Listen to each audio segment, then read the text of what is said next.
My sister ordered security to drag me out of her wedding venue, never knowing I was the quiet owner of the luxury hotel she booked for her big day. The Grand Meridian Hotel stood like a beacon of elegance against the Seattle skyline, its marble facade gleaming under the afternoon sun. Crystal chandeliers visible through the towering windows promised the kind of luxury that most people only dreamed about. The years, watching it transform from an aging property into one of the most prestigious hotels on the West Coast. Today, I walked through those revolving doors wearing a simple navy dress I had picked up at a department store sale 3 years ago. My shoes were comfortable flats, practical for the long day ahead. I carried no designer handbag, wore no expensive jewelry. To anyone watching, I looked exactly like what my family had always believed me to be, the struggling older sister who had never quite figured out how to succeed. The lobby was already buzzing with wedding preparations. White roses cascaded from every surface, their sweet fragrance mixing with the subtle notes of the hotel's signature scent. A string quartet rehearsed in the corner near the grand staircase. Staff members in crisp uniforms moved with practiced efficiency, adjusting flower arrangements and polishing already spotless surfaces. I recognized several relatives milling about, their designer outfits and loud voices marking them as members of the Henderson wedding party. My mother's side of the family had always been particular about appearances. Success was measured in square footage, car brands, and vacation destinations that could be mentioned casually at dinner parties. Eleanor, my cousin Patricia, spotted me first. Her eyebrows rose so high they nearly disappeared into her professionally highlighted hairline. "What are you doing here?" Before I could respond, a familiar voice cut through the lobby noise like a knife through silk. "Well, well, look who's trying to crash the wedding." My younger sister Victoria descended the grand staircase in a cloud of white organza, her wedding dress rustling with each dramatic step. She had always known how to make an entrance. Behind her trailed her maid of honor, our cousin Stephanie, and 3 bridesmaids I vaguely recognized from Victoria's sorority days. "She can't even afford a room here," Victoria continued, her voice carrying across the lobby with practiced projection. "I specifically didn't send her an invitation for a reason." The relatives gathered closer, sensing the kind of family drama that would fuel gossip for months. My Aunt Margaret emerged from the hotel restaurant, her husband Gerald in tow. My mother appeared from the elevator bank, her face arranged in that particular expression of disappointed resignation she had perfected over the years of looking at me. "Victoria, darling, don't let her ruin your special day," my mother said, placing a manicured hand on my sister's arm. "Security can handle this."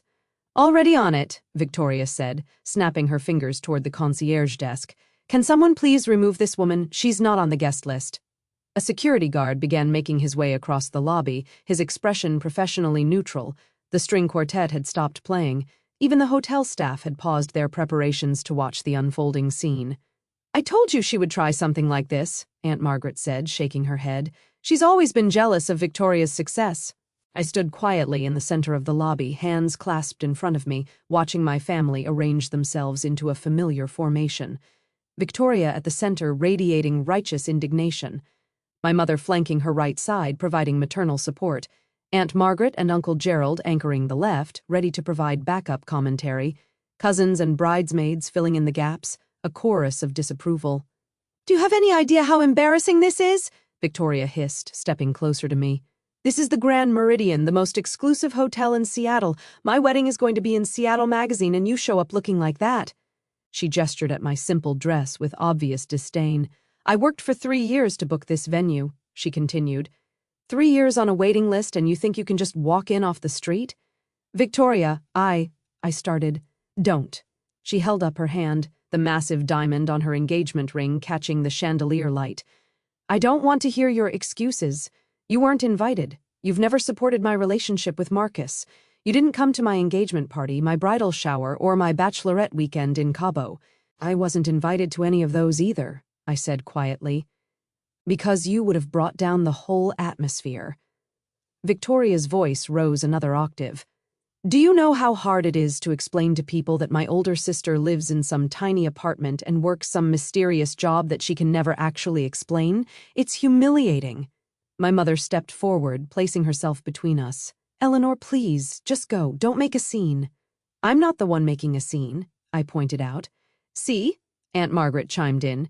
She always has to have the last word, just like her father. The mention of my father sent a familiar ripple through the group.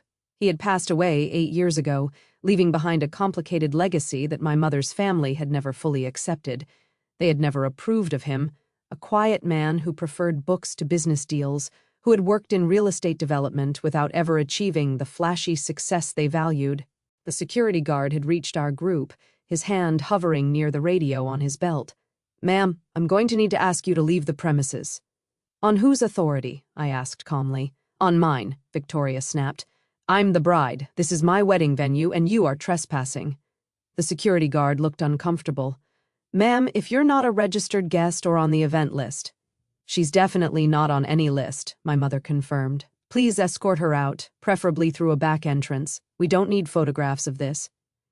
I remained where I stood, watching the scene unfold with the strange detachment that comes from having experienced similar moments throughout my entire life.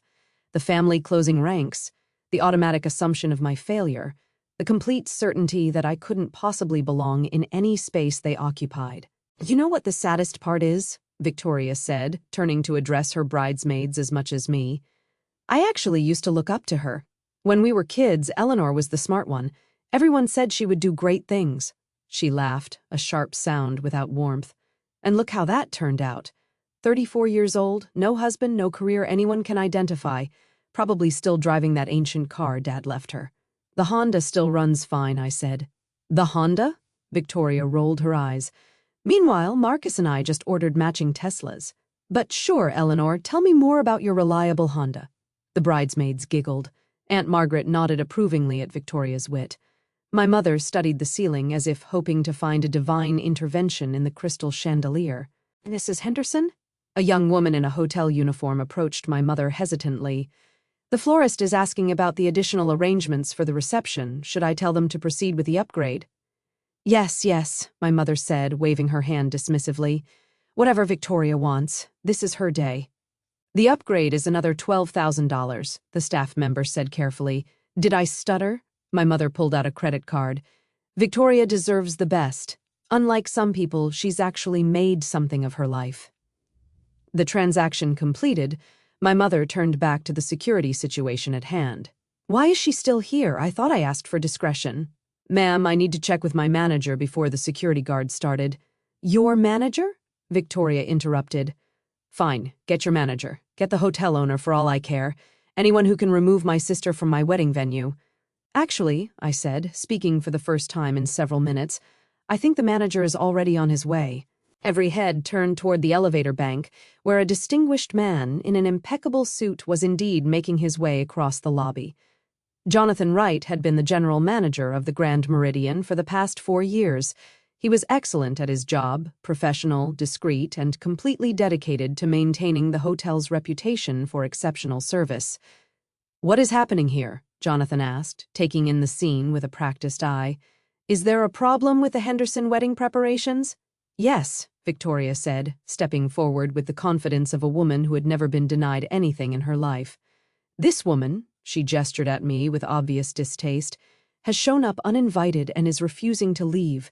She's my sister, unfortunately, but she's absolutely not welcome at my wedding. I need her removed immediately." Jonathan's expression remained professionally neutral as he turned to look at me. Something flickered in his eyes, a question perhaps, or a request for guidance. "Miss Anderson," he said carefully, "how would you like us to handle your family's reservations?" The lobby went absolutely silent. Victoria's mouth opened and closed several times without producing any sound. My mother's credit card, which she had been tucking back into her wallet, slipped from her fingers and clattered to the marble floor. Aunt Margaret grabbed Uncle Gerald's arm so tightly that he winced. "I'm sorry," Victoria finally managed. "What did you just call her?" Jonathan looked genuinely confused by the question. "Ms. Anderson?" "Ms. Eleanor Anderson." He gestured toward me with obvious respect. "The owner of this hotel?" "The owner," my mother repeated flatly. "That's impossible," Aunt Margaret declared. "Eleanor doesn't own anything. She lives in a tiny apartment in Capitol Hill. She drives a Honda." "I do live in Capitol Hill," I confirmed. "And I do drive a Honda. It was my father's car, and it has sentimental value." "But you also own this hotel," Jonathan added, still looking confused by the apparent controversy. You've owned the Grand Meridian for the past 4 years, ever since you completed the acquisition and renovation, along with the other 7 properties in the Anderson hospitality portfolio. 8 properties, I corrected gently. We closed on the San Francisco location last month. 8 properties, Jonathan repeated, nodding. Of course. Congratulations on that acquisition, by the way. The team is very excited about the expansion. Victoria looked like she might actually faint. One of her bridesmaids had the presence of mind to grab a chair from the nearby seating area and push it toward her. My sister sank into it, her wedding dress billowing around her like a deflating cloud. This is a joke, she said. This has to be a joke. Eleanor, if you hired some actor to pretend— Ms. Henderson, Jonathan interrupted, his tone cooling noticeably. I can assure you that I am the actual general manager of this hotel, and Ms. Anderson is very much the actual owner. She personally oversaw the renovation 4 years ago. She approved every design decision, every staffing hire, every operational policy. The Grand Meridian exists in its current form because of her vision and investment. But how? My mother had finally found her voice. Where would Eleanor get the money to buy a hotel? Her father left her nothing, just that stupid car and some boxes of papers. Actually, I said, Dad left me quite a bit more than that. He left me his real estate portfolio, 23 properties that he had quietly acquired over 30 years of careful investment. Properties that he bought, renovated, and managed without ever telling anyone in the family, because he knew exactly how you would react. That's impossible, Aunt Margaret insisted. Richard was a failure. He never accomplished anything. Richard was private, I corrected. There's a difference. He didn't need to talk about his success at dinner parties. He didn't need to impress anyone with his car or his vacation destinations. He just quietly built something real, something lasting. And when he passed away, he left it all to me with very specific instructions. I reached into my practical handbag and pulled out a worn leather journal, my father's handwriting covering every page. He wrote it all down, every property, every investment strategy, every lesson he wanted me to learn.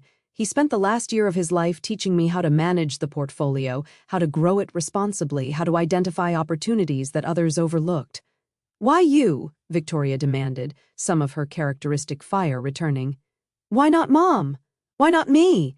Because you would have sold everything and spent the money on things that don't last, I said simply. His words, not mine.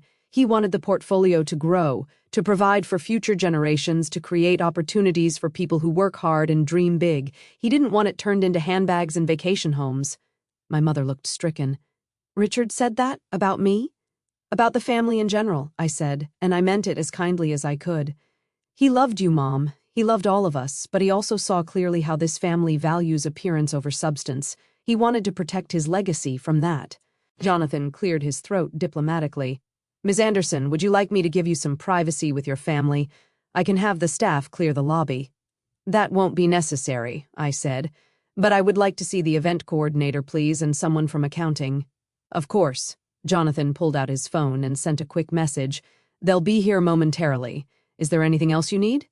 Victoria suddenly stood up from her chair, her face cycling through several emotions before settling on something that looked almost like hope. Eleanor, Ellie, you're not actually going to cancel my wedding, are you? I mean, I know I said some things, but it's my wedding day. You wouldn't ruin my wedding day. I'm not going to cancel your wedding, I said. The relief that washed over Victoria's face was almost painful to watch. Oh, thank God, I knew you wouldn't. I mean, I know we haven't always been close, but we're still sisters, and I'm not going to cancel your wedding, I repeated. I'm going to attend your wedding as I originally intended when I drove here this afternoon. But I didn't invite you, Victoria said, confusion replacing relief. No, you didn't, but I wanted to come anyway. I wanted to watch my little sister get married. I wanted to see you happy. I wanted to be part of your special day, even if I had to stand in the back and slip out before the reception. Victoria's eyes filled with tears, genuine tears, not the performative kind she had mastered in high school drama club. Why? After everything I've said about you? After how I've treated you? Because you're my sister, I said simply. Because I remember when you used to crawl into my bed during thunderstorms. Because I remember teaching you to ride a bike. Because despite everything, I still love you. The event coordinator arrived with a tablet, followed by a woman from accounting with a laptop. They positioned themselves near Jonathan, awaiting instructions. "The Henderson wedding," I said. "I'd like to see the billing details, please." The accountant pulled up the information, turning her screen so I could see. The total was staggering, well into 6 figures for the venue, catering, flowers, music, and various premium upgrades my mother had been authorizing all week. "Who is responsible for payment?" I asked. "The initial deposit was paid by a Mr. Marcus Wellington," the accountant said, "the groom, but subsequent charges have been going to a credit card belonging to Mrs. Patricia Henderson." She glanced at my mother. "The bride's mother." "How much has my mother paid so far?" The accountant checked her records. "Approximately $87,000, including the flower upgrade from earlier today." I turned to my mother, who had gone very pale. "Mom, can you actually afford this?" My mother's silence was answer enough. Aunt Margaret stepped in with practiced defensiveness. "Your mother wanted to give Victoria the wedding she deserves. Family takes care of family. Family takes care of family," I repeated. "Interesting philosophy." I turned back to the accountant. "Transfer all current and future charges for the Henderson wedding to my personal account, every expense, past, present, and anything that comes up between now and the end of the reception." The accountant's fingers flew across her keyboard. "Done, Ms. Anderson." My mother made a small sound, something between a gasp and a sob. Victoria stared at me with an expression I had never seen on her face before, something approaching genuine gratitude mixed with profound shame. "You don't have to do that," Victoria whispered. "I know I don't have to. I want to. Consider it my wedding gift." "Eleanor?" My mother stepped forward, reaching for my hand. "I don't know what to say." "You don't have to say anything." I squeezed her hand gently. "But I do have some conditions." The weariness returned to everyone's faces. Of course there would be conditions. In this family, nothing came without strings attached. "First," I said, "I want an actual invitation to the wedding. Not just permission to attend, an invitation with my name on it. Eleanor Anderson, sister of the bride." Victoria nodded quickly. "Done. Of course. You should have been invited from the beginning." "Second, I want a seat at the family table during the reception, not in the back, not at the overflow table with distant cousins, at the main table where I belong." "Yes," my mother said immediately, "absolutely." "Third, I want us to start having honest conversations about Dad, about his legacy, about why this family decided I was a failure, without ever actually asking what I was doing with my life." This condition met with more hesitation. Aunt Margaret shifted uncomfortably. Uncle Gerald suddenly found the chandelier fascinating. My mother looked down at her shoes. "I spent 8 years executing my father's vision," I continued. 8 years growing his portfolio, hiring staff, creating jobs, building something real. And not once did anyone in this family ask me how I was doing. Not once did anyone wonder if maybe, just maybe, I might be okay. "We assumed," my mother started, then stopped. "You assumed I was failing because I didn't look like I was succeeding, because I didn't drive the right car, or wear the right clothes, or go to the right parties. You measured me by your standards and found me wanting without ever considering that I might have different standards entirely." Victoria wiped her eyes with the back of her hand, probably ruining her professional makeup. "You're right. You're absolutely right. I was so awful to you, and you didn't deserve any of it." "No," I agreed. "I didn't, but I'm not doing this for an apology. I'm doing this because I want things to be different going forward. I want to actually have a family, not just relatives who tolerate me when they have to." Jonathan stepped forward, sensing that the most dramatic moments had passed. "Ms. Anderson, would you like me to arrange for your usual suite? The penthouse is available." I considered the offer. "Actually, I think I'll take a standard room, something comfortable but not extravagant. I'm here for my sister's wedding, not to make a statement." "Of course," Jonathan nodded to a staff member, who hurried off to arrange the accommodations. "Wait," Aunt Margaret said, seemingly unable to contain herself any longer. "You said 8 properties. You own 8 hotels like this one?" "Not all like this one," I said. "The Grand Meridian is the flagship. The others vary. Boutique hotels, historic renovations, a resort property in Oregon, each one has its own character." "And you run all of them?" Uncle Gerald asked, genuine curiosity breaking through his usual reserve. I oversee them. I have excellent managers at each property, like Jonathan here, who handle the day-to-day operations. My job is vision, strategy, and making sure we stay true to my father's principles. What principles? Victoria asked. Quality over flash, sustainability over waste, treating employees like family, giving guests an experience they'll remember, not just a room to sleep in. I smiled, thinking of all the hours I had spent with my father's journal, absorbing his philosophy. Dad believed that success should be measured by what you create, not what you consume. He built his portfolio quietly because he didn't want the recognition. He wanted the results. My mother sank into a nearby chair, looking suddenly older than her 62 years. I never knew any of this. All those years married to him, and I never knew. He tried to tell you, I said gently, but you didn't want to hear it. You wanted him to be someone he wasn't, someone who cared about the same things you cared about. And when he couldn't be that person, you stopped listening. It wasn't an accusation, just a statement of fact. My mother nodded slowly, accepting the truth of it. The lobby had gradually filled with wedding guests arriving for the ceremony. They hovered at a respectful distance, clearly aware that something significant was happening, but unsure of the details. Victoria's fiancé, Marcus, emerged from the elevator, looking handsome in his tuxedo and completely confused by the scene before him. Victoria, is everything okay? Someone said there was a problem with your sister. Victoria crossed to him, taking his hands. Marcus, this is my sister, Eleanor. She's going to be at our wedding after all. Marcus looked from Victoria to me, clearly trying to read the situation. That's great. You said she probably wouldn't come. I didn't invite her, Victoria admitted, shame coloring her cheeks. I should have. I was wrong. She also owns this hotel, Aunt Margaret added, unable to resist, and 7 others.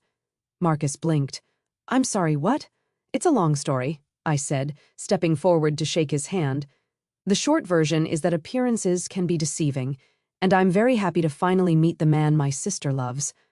Marcus shook my hand with obvious bewilderment. Likewise, I think. We should probably get ready for the ceremony, Victoria said, glancing at the ornate clock above the concierge desk. Guests are arriving. You're right. I stepped back, giving them space. I'll get settled in my room and see you in the ballroom. As I turned to go, Victoria caught my arm. Eleanor, wait. I turned back to face my sister, really face her, perhaps for the first time in years. Thank you, she said, not just for paying for everything, for coming, for wanting to be here even after how I treated you, for being a better sister than I deserve. You don't have to deserve love, I said. That's kind of the whole point of family. Victoria pulled me into a hug, her wedding dress crinkling between us. I felt her tears dampen my shoulder and hugged her back just as tightly. When we separated, my mother was there, her own eyes wet. I'm sorry, Eleanor. For all of it, for not seeing you, for not asking, for assuming the worst I know, Mom. I hugged her too, feeling something loosen in my chest that had been tight for years. We can do better, all of us. The next few hours passed in a blur of activity. I settled into my room, a comfortable standard suite as requested, and changed into a slightly nicer dress I had brought just in case. The ceremony was beautiful, Victoria radiant as she walked down the aisle toward a clearly smitten Marcus. At the reception, I sat at the family table, as promised. Conversations that had previously skirted around me now included me directly. I told stories about my father, about his philosophy, about the early days of learning to manage the portfolio. Family members who had ignored me for years suddenly wanted to know everything.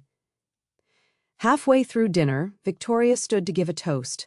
She thanked the usual people, Marcus, her parents, her bridesmaids. Then she paused, looking directly at me. I also want to thank my sister, Eleanor, she said, her voice steady but emotional. Earlier today, I said some things I'm deeply ashamed of. I dismissed her, mocked her, and tried to have her removed from this venue. What I didn't know, what I had never bothered to find out, was that Eleanor actually owns this hotel. And 7 others. And probably half of Seattle, for all I know. Laughter rippled through the room. I smiled, shaking my head slightly. But that's not why I'm thanking her, Victoria continued. I'm thanking her because even after all of that, even after years of being excluded and ignored by her own family, she still wanted to be here. She still wanted to celebrate my happiness, She still loved me enough to stay when anyone else would have walked away. Victoria raised her glass. To Eleanor, the best sister I've been too blind to appreciate. I promise to do better. To Eleanor, the room echoed. I stood, glass in hand, and nodded at my sister. To family, I said. The one we're born with and the one we choose to build. After the toast, Marcus's father approached me with a business card. Anderson Hospitality, I'm in commercial development. We should talk. I'd like that, I said, tucking the card away. The party continued late into the night. I danced with my mother for the first time in decades. I listened to Aunt Margaret apologize with varying degrees of sincerity. I watched Victoria and Marcus take their first dance as a married couple, their faces glowing with happiness. Around midnight, I stepped onto the hotel balcony for some fresh air. The Seattle skyline sparkled in the distance, city lights reflecting off the waters of the Sound. I thought about my father, about his quiet determination, about the legacy he had trusted me to protect and grow. He would be proud of you, you know. I turned to find my mother joining me on the balcony, 2 glasses of champagne in hand. Dad, I accepted the glass she offered. She leaned against the railing, looking out at the view. He always said you were the only one who understood him. I thought he meant it as an insult. Now I realize it was the highest compliment he could give. I miss him every day, I said quietly. I know. My mother was silent for a moment. I wasted so many years wanting him to be different, wanting you to be different, when all along you were both exactly who you were supposed to be. It's not too late to start over, I said. My mother turned to look at me, really look at me, perhaps for the first time since I was a child. No, she agreed, it's not too late. We clinked our glasses together and stood in comfortable silence watching the city lights dance across the water. When the wedding finally wound down and the last guest departed, I walked through the empty ballroom one final time. The staff was already beginning to clean up, moving with the efficient grace that Jonathan had trained into them. Everything to your satisfaction, Ms. Anderson? Jonathan appeared at my elbow. Perfect, I said. As always, thank the team for me. I will. He hesitated. If I may say so, I'm glad things worked out with your family. I smiled. So am I, Jonathan, so am I. Walking back through the lobby toward the elevator, I passed the spot where I had stood earlier that day, surrounded by family members who had been so certain of my failure. The marble floors gleamed under the chandelier light. Fresh flowers had already been placed for tomorrow's guests. My father's voice echoed in my memory. Success isn't about what people think of you, it's about what you build, what you protect, and who you become in the process. I pressed the elevator button and waited, thinking about all the conversations that would come in the days ahead. The rebuilding of relationships, the slow work of becoming a real family instead of just people who shared DNA. The elevator doors opened. I stepped inside, pressed the button for my floor, and watched the lobby disappear from view. Tomorrow would bring new challenges, new opportunities, new chances to grow. But tonight, for the first time in years, I felt like I truly belonged. The doors closed and the elevator began its quiet ascent.